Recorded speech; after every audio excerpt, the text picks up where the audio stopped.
The house that waits. When my father died, I inherited a house I'd never seen before, a decaying Victorian at the edge of a forgotten town. The locals avoided it. It waits, one man muttered when I asked for directions. I thought it was nonsense. The house was massive and cold. The kind that breathes in the dark. As I walked through the dusty halls, I felt watched. But there was no furniture.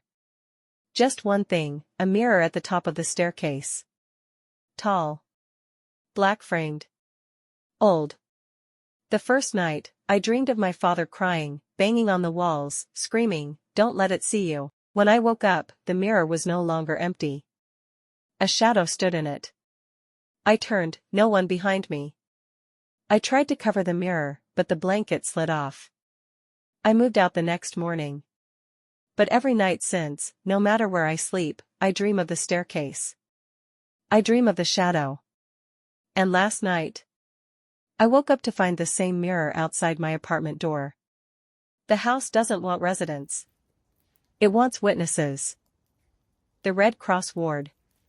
During my final year of medical residency, I was assigned night duty at an old wing called the Red Cross ward. No one used it anymore, supposedly due to asbestos, but the halls were still clean, the lights still worked. One night, around 2:30 a.m. the lights flickered. I heard a gurney squeaking. Thinking it was a prank, I followed the sound. It led me to room 11. The door was ajar. Inside lay a woman with no face, her skin smooth where features should be. Her chest rose and fell. The monitor beeped. Alive. I blinked. She was gone. I ran to security. They showed me the feed. I entered room 11. Stood for 2 minutes. Spoke aloud to no one. Then smiled and walked out. I don't remember smiling. Since then, I see the woman every night, in reflections, in crowds, behind my eyelids. Always faceless. And now I work in a new hospital. But room 11 is always on the roster. Always assigned to me. There's never a patient. But I hear the gurney. The grave that shouldn't exist. While researching old land records for my thesis, I came across a graveyard that wasn't on any map, Black Hollow Cemetery. No coordinates. Just a vague mention in a 1912 ledger, never disturb the 7th row. Curious, I found it one foggy morning hidden in dense woods. Rusted gates. Silent air. The 7th row had only one grave, here lies no one.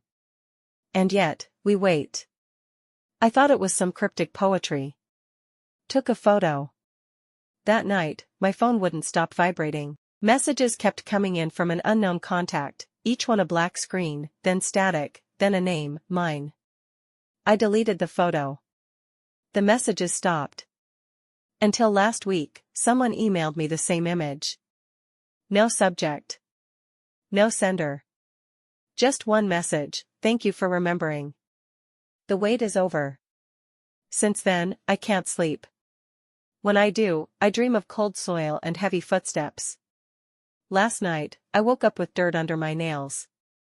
And this morning, a shovel was leaning against my door. The intern who stayed too long. During my medical internship, I was known for working late. One evening, I stayed until midnight to finish patient notes. The lights on the 4th floor began flickering. I chalked it up to bad wiring. But then, the intercom crackled to life and said my name. No one was in the control room.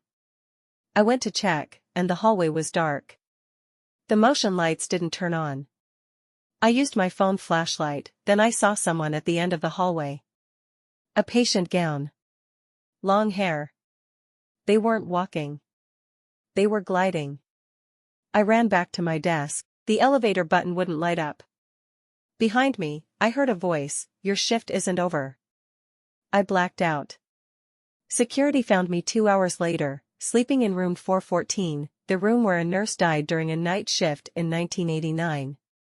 They said I kept whispering, "Just one more chart. Just one more." The mirror room. While helping clean out my grandmother's estate, I found a room I had never seen, hidden behind a fake wall in the attic. Inside were dozens of old mirrors, all leaning against each other, covered in dust and sheets. One mirror stood in the center, polished, untouched. My reflection in it blinked twice, even though I hadn't. That night, I couldn't sleep. I kept thinking about that mirror. When I returned the next morning, every mirror was uncovered. Every single reflection looked back at me, with a smile. Except mine. Mine looked scared. I smashed the central mirror, but it didn't crack. Instead, my reflection reached out and touched the glass from the other side. I ran. The attic is now locked. But every night, I hear glass shifting above my room. And sometimes, I wake up facing a mirror I never placed there. With me, still asleep inside it. The whisper beneath the grave. In a small village, people believe certain graves speak. My cousin dared me to sleep next to one, the oldest, moss-covered tombstone that read only, "She never slept alone." I laughed it off. I brought a blanket, snacks, and headphones. Around 1:30 a.m. I heard something underneath me. Like scratching. I took off my headphones and pressed my ear to the ground. A whisper, "Are you still there?" I jumped. But the grave was cold and still. I tried to leave, but my body wouldn't move. It felt like something was pulling me down. My arms were sinking into the soil like it was water. I don't remember how I got out. But when I woke up at home, my clothes were wet. My fingernails were cracked. And there was dirt in my mouth. I haven't gone near a graveyard since. But every few weeks, someone dares another kid to sleep there. None of them have come back. The doll named Elsha. At an antique store in Shimla, I bought a porcelain doll for 500 Indian rupees. It was delicate, hand-painted, with glass eyes and a velvet dress. A tag on its wrist read, "Elsha, never leave her alone." I thought it was just a creepy gimmick. The first night, I placed Elsha on a shelf. At 3 a.m. I woke to the sound of faint humming. The same tune I heard playing in the shop. Elsha was now sitting at the edge of my bed, facing me. I live alone. The next day, I locked her in a trunk. That night, I woke up with scratches on my arms. The humming started again. I found the trunk open, Elsha back on the shelf, smiling wider than before. I tried burning her. She wouldn't catch fire. I threw her into the river. The next morning, she was at my doorstep, dripping wet. Now, every night at exactly 3 a.m. the humming begins. And every morning, Elsha is closer to my bed. She wants something. And I think she'll take it, piece by piece. My mother was transferred to a village where I attended an old government school, once a missionary compound before independence. It looked like something out of a horror film, decaying walls, silent corridors, and a bell tower that no longer worked. Or so they said. Our history teacher warned us, never stay after 6 p.m. The bell rings for the dead. I thought it was just a local legend. One evening, I stayed late to prepare for a science fair. At 6:01 p.m. the air turned icy. And the bell rang. Not once. 13 times. Then I heard footsteps in the hallway. When I peeked out, I saw children, dressed in uniforms from the 1950s, marching in silence. Their faces were pale, eyes hollow. One of them turned and said, "You're not on the list." I ran and never looked back. I transferred schools. But sometimes, in my dreams, I'm standing in that hallway, with that same child whispering, "Next time, stay. Class isn't over." The boy in the window. When we moved into our new apartment, my daughter kept waving to someone outside her window. We lived on the 9th floor. I asked her who she was waving at. She said, "The boy with no shoes. He smiles a lot." I thought it was imaginary. Until one night, I saw him, barefoot, standing on the railing outside the window, grinning.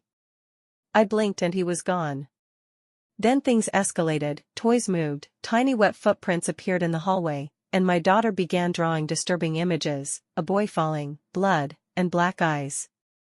We installed a camera in her room. At 2:17 a.m., the window creaked open on its own. And the boy crawled in backward. The footage ends there. We left that house the next day.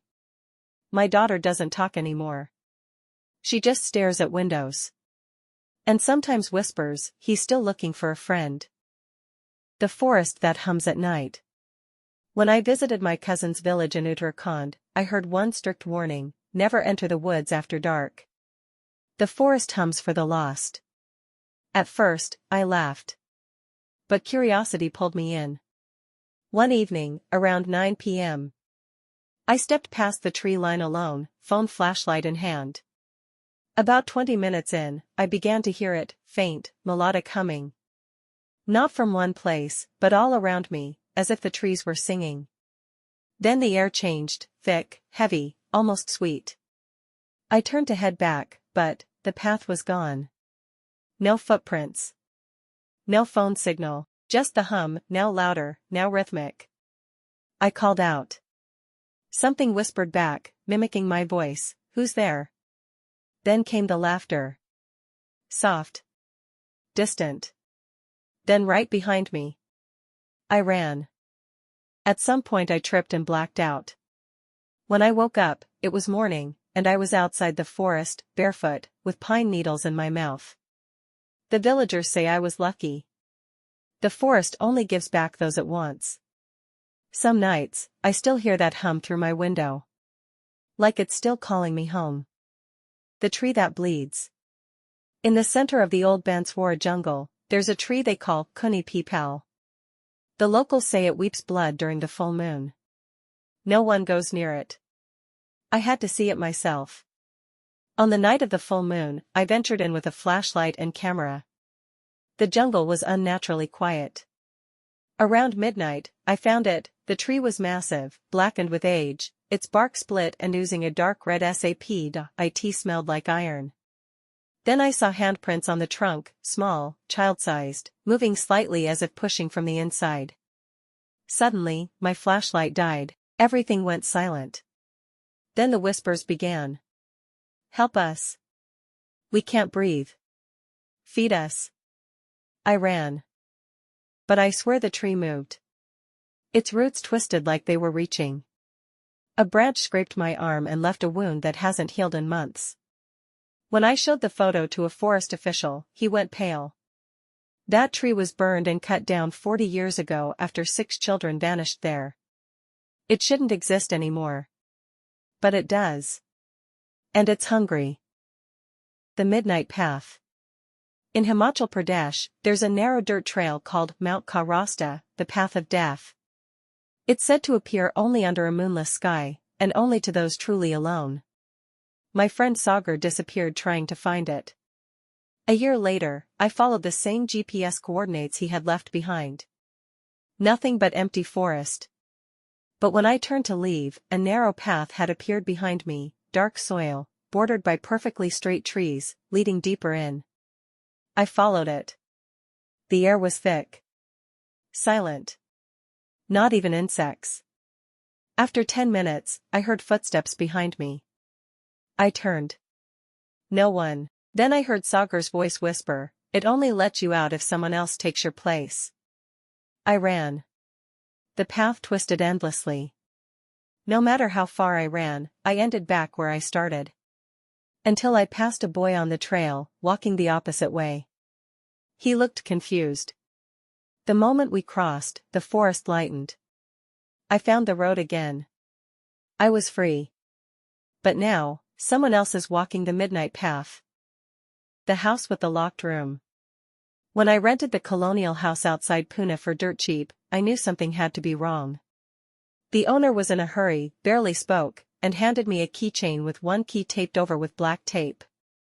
"Don't use that key. That room stays shut," he said before leaving. The house was peaceful at first, dusty but quiet. But by the third night, I began hearing something, a slow dragging sound above me, like furniture scraping across wood. The strange thing was, the room above didn't exist in the house's layout. I peeled back the tape on the forbidden key. Something in me needed to know.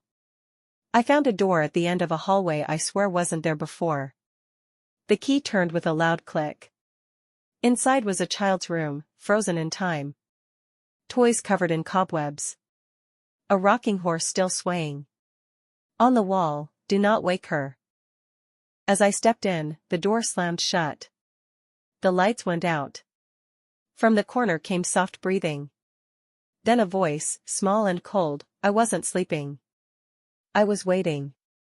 I don't remember how I got out. But the door is gone now.